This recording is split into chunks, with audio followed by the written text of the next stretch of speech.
Isang mapagpalang araw po sa ating lahat. Muli ako si Emmanuel O. Alejandre. Ito ang aking daily devotion ngayong April 20. And for today, we are going to move on from our topics concerning David, and we are going to talk about Solomon and how Solomon became king.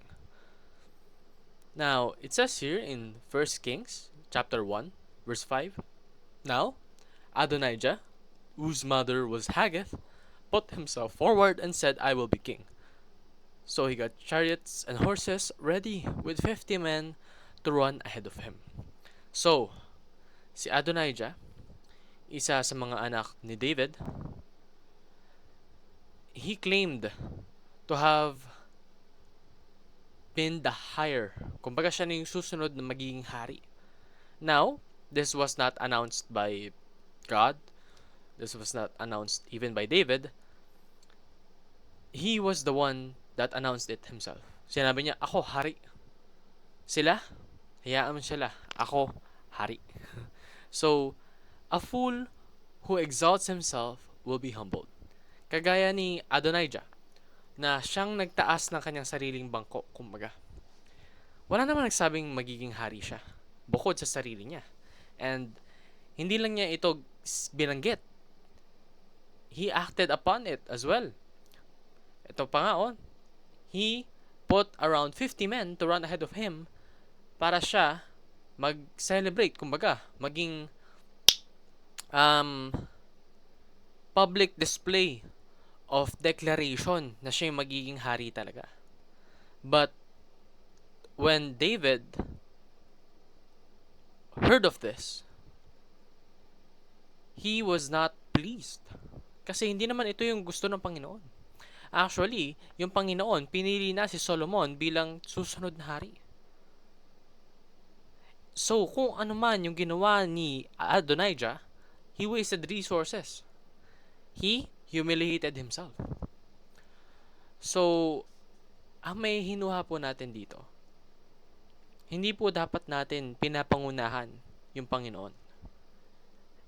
May kanya-kanya tayong panahon. Hindi naman dapat na sabihin ng isang tao na, eto na yung oras ko. Ako na yung mangunguna. Because that is not our decision to make. We are here merely as servants. Servants of people, and servants of God. And kung ano man yung magiging plano niya, susundan natin yon.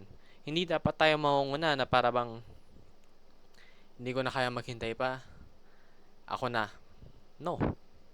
A wise person who humbles himself will be exalted. And this is because God decides whom He will position in power. So, it's pointless na sabihin na ako na yung aangat. Dahil that's not ours to control. Actually, hindi nga natin kayang kontrolin yun eh. Kahit na anong gawin mo, kahit na anong sabihin mo, kahit na anong action mo, if pinapangunahan mo yung Panginoon, most likely you will not get what you want. Because that is not in accordance to God's plan. And remember, binibigay lang ng Panginoon yung kailangan natin. Hindi niya binibigay yung gusto natin. It's a stark difference. Maaaring yung pag-exalt mo yung sa sarili mo, it's only harming you. Because you're setting yourself up for failure. Sinasabi mo sa maraming tao, sinasabi mo sa sarili mo na ito na yung panahon ko, pero hindi naman pala ito yung Panginoon. Hindi naman pala ito yung panahon na inilaan sa'yo ng Panginoon. So do not presume success. Instead, work humbly toward it. Pwede ka pa rin naman magsipag eh. Pero hindi mo kailangang ipamuka sa buong mundo na ito na yung panahon mo. That is not yours to tell. And follow the principle of Jesus on humility and honor. So there are verses specifically that tells this, no? But I will give to you the brief summary, kumbaga. Sinasabi rito na kapag may nag-imbita sa'yo sa isang event, tapos syempre sa event na yun, uupo ka. Assume that you will sit on the lowest of lows. Tapos, hahayaan mo na lang na yung nag-imbita sa'yo sa event na yon, yung magsasabi na, halika kaibigan, dito ka umupo. Ganon din daw dapat yung approach natin sa buhay. God has given us this life. And it is up to God to place us where we need to be placed. Sa ngayon, kung hindi ka pa ginagalaw ng Panginoon, assume that you are going to be in a place that is somewhat low in terms of human quality, no? Tapos, hayaan mo na lang na yung Panginoon mismo yung magsabi o magpagalaw sa buhay mo upang iangat ka niya. And do not be afraid. God will never abandon you.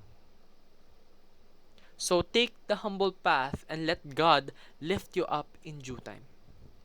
Yun lamang po ang aking daily devotion. Maraming salamat sa pakikinig. Pagpalain po tayong lahat and let us all give glory to God.